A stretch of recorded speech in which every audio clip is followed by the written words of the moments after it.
และรางวัลแห่งการรอคอยรางวัลสำคัญมาแล้วสั้นรายการดิวชั่นU12รายการ Mazda X JSE Versalon 2025สั้น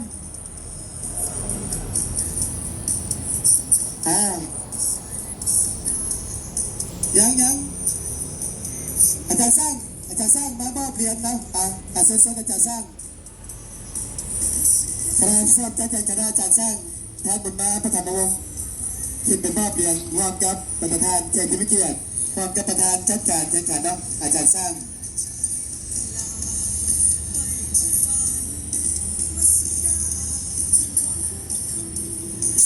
ดูสั้นหนึ่งU12ได้แก่เซโนFC จากแขวงสลัดได้แค่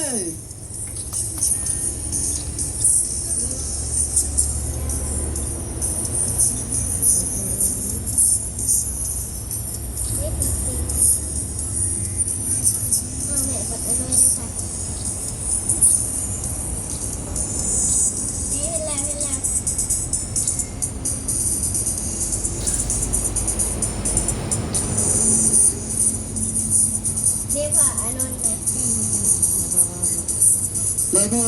จะสืบต่อแข่งขันอีกรายการสุดท้ายก็คือบานเต้รุ่นอายุไม่เกิน14 ปีเนาะตัวเองเป็นเรียนสุดท้ายเป็นคันสุดท้ายเนาะในรายการ Mazda X JSE Versalon 2025 U14เนาะเริ่มแข่งขันเวลา 7 โมงเช้าเลยข้างนอก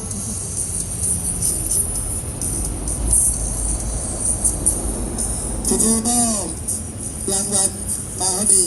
ใกล้จะสำเร็จแล้วขอแสดงความขอบใจนั้นประธานจัดการที่ทานทิพย์เดชแก้วมณีวงศ์ขอบใจการนำของเมืองนาสะทองขอบใจท่านในบ้านนาคุณขอบใจสปอนเซอร์ขอบใจฝ่ายจัดการแข่งขันนะโดยขอต้องการจงมีสุขภาพแข็งแรงมีความผาสุกทุกประการสมเสยรายการบาเตU11และU12พบกันใหม่ในเมืองบาเตU14เริ่มเวลา 7 โมงเช้าเป็นต้นไปแต่ขอทุกท่านจงเดินทางกลับบ้านด้วยความสวัสดิภาพพบกันใหม่ในเมืองสบายดี